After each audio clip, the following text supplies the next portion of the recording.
What is going on, Hive Warriors? It's your boy Edward V, and today we're going to talk about reasons why you are not losing weight in 2020. Now, I know it's early, but I know people start panicking and hitting that red alert around this time. You want to see progress, and when you don't see it, you start to question why, and if anything that you're doing is even working. Well, I'm going to go ahead and break down the reasons why you are not losing weight using, obviously, scientific evidence in 2020. I'm going to go ahead and break it down in this video. Stay tuned.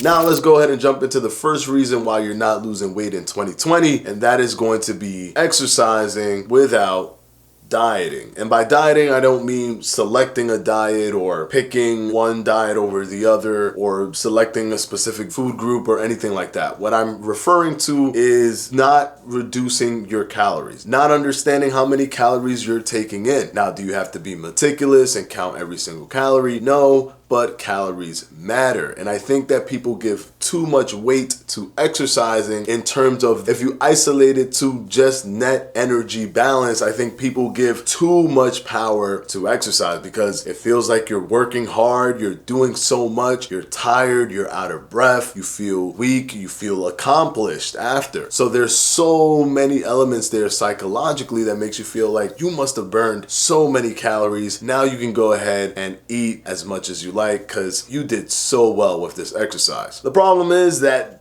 is not the case. It is actually much easier to just cut out the calories when you're consuming food than it is to actually exercise for an hour. For example, if you were to walk for an hour, you can burn up to 350 calories. That is literally about 2 bags of chips. Just to put that in perspective, if you decide to eat an additional donut for the day, it can cost you an entire 1 hour walk. Donut versus 1 hour walk. Or 30-minute run. And trust me, it's much easier to just not eat those 2 bags of chips or that donut than it is to do that 30-minute run. Now I'm gonna go ahead and spin you for a loop, as the next thing that I'm gonna talk about is dieting, counting calories and doing all of that while not exercising. Now you're probably like, oh my God, please shut up. You literally just said the opposite of that. But it's simply because one thing is looking at calorie intake and isolating that. This is now looking at a broader picture in terms of your metabolism and the hormonal elements that come with exercise. Resistance training helps you build muscle. Muscle in and of itself is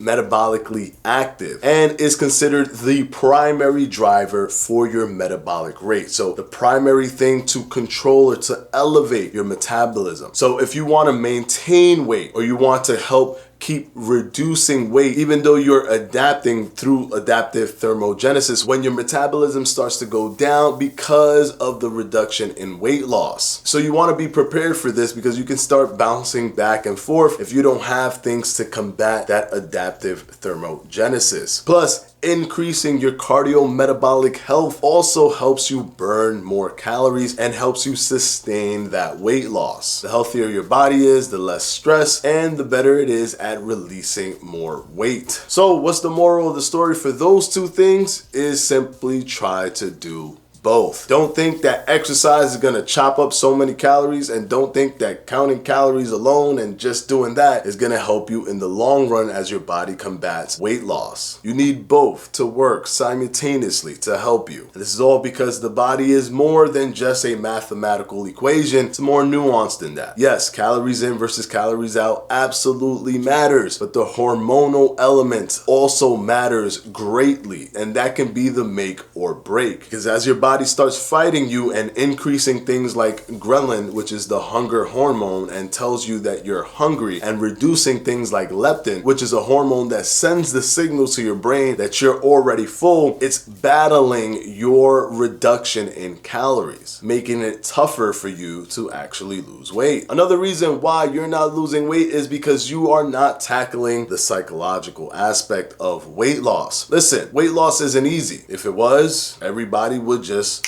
lose weight, but they don't. Why? because it isn't easy. One thing that people underestimate is the force of habit. Your brain has done something for a long period of time. If you've been gaining weight slowly over time, it is hard for your brain to snap out of that and just start doing everything it needs to do to lose weight. You tend to bounce back into the lifestyle that you were doing for such a long time. So what you need to do is create patterns, create habit patterns that helps you smooth over from the habits that you currently have to new, healthier habits. There's a scientific reference for this, and it's actually called action chunking. And there's been many studies on action chunking, which is where you create multiple habits. Each of them by themselves don't do much, but all together in a linear fashion, it creates a much more positive outcome and an easier transition for your brain because it's being overwhelmed with this chain connection of different new habits. If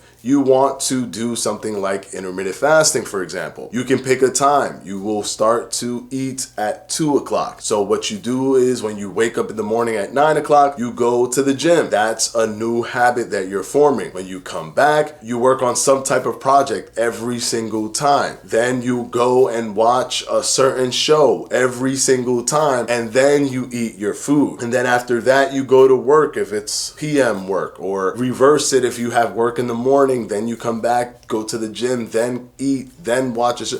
Just creating this linear habit instead of trying to just force one habit to work. You do this linear style, and it's called action chunking, and your brain actually is more effective at switching over because of the overwhelming amount of habits that you're implementing. Another element is people normally do not notice when they are overeating or taking in too many calories. And this is something that has been seen multiple times in multiple studies. So many people underestimate how much they actually take in. 1 tablespoon of olive oil, just 1 tablespoon, is over 100 calories. A lot of people do not take things like that into account. They'll dump a bunch of olive oil on a pan, not take into account how much calories are in there. Studies have shown when you eat in a car, for example, for some reason psychologically you don't even attribute that to calorie intake for the day. You just completely forget about it. You don't even think about the fact that you were eating in a car. Calories don't work just on a daily basis. They work on a weekly, on a monthly,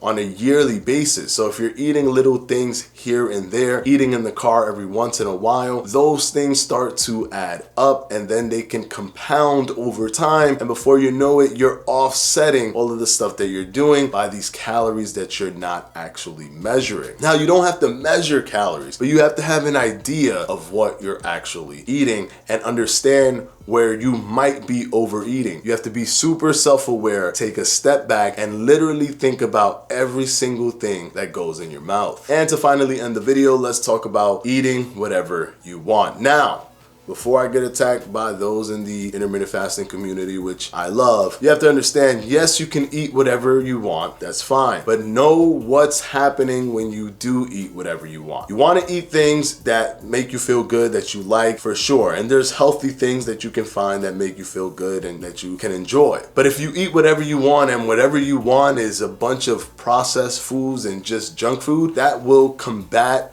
hormonally against you. And the one thing, for example, if you implement something like intermittent fasting, you're addressing hormonal things, hormonal elements that can help you lose weight and maintain weight loss because of things like calorie partitioning, increase in IGF-1, muscle tissue retention, insulin sensitivity. These are a lot of things that are helping you work with your body in tandem with the hormonal elements being positive and not negative. Now, if you start to eat processed foods or highly palatable foods or high sugar foods, those things are high in calories without being satiating, which means you can eat so much more of them. They activate things like ghrelin, as we spoke about, which makes you feel hungrier. So then you end up eating more of it. And it's easy to binge on highly processed carbohydrate foods like potato chips and bread, cakes and donuts, etc., etc. And before you know it, you are way above your caloric intake. And this is something that's fighting against you. It's giving you the urge, the appetite to eat those things over and over again. So you want to be conscious. I definitely always recommend to try to increase as much protein intake as possible because protein is very thermogenic and also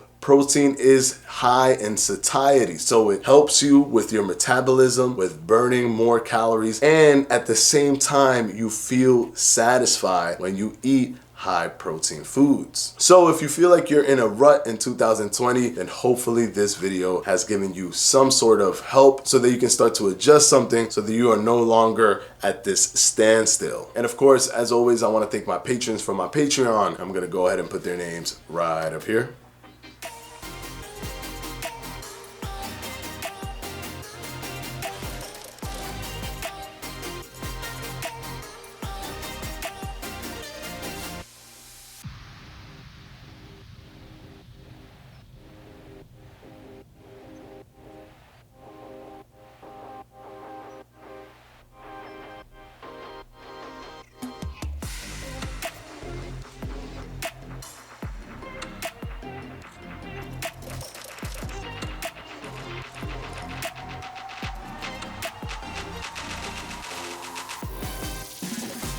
And as always, guys, I'll see you on Sunday for another FAQ. Peace!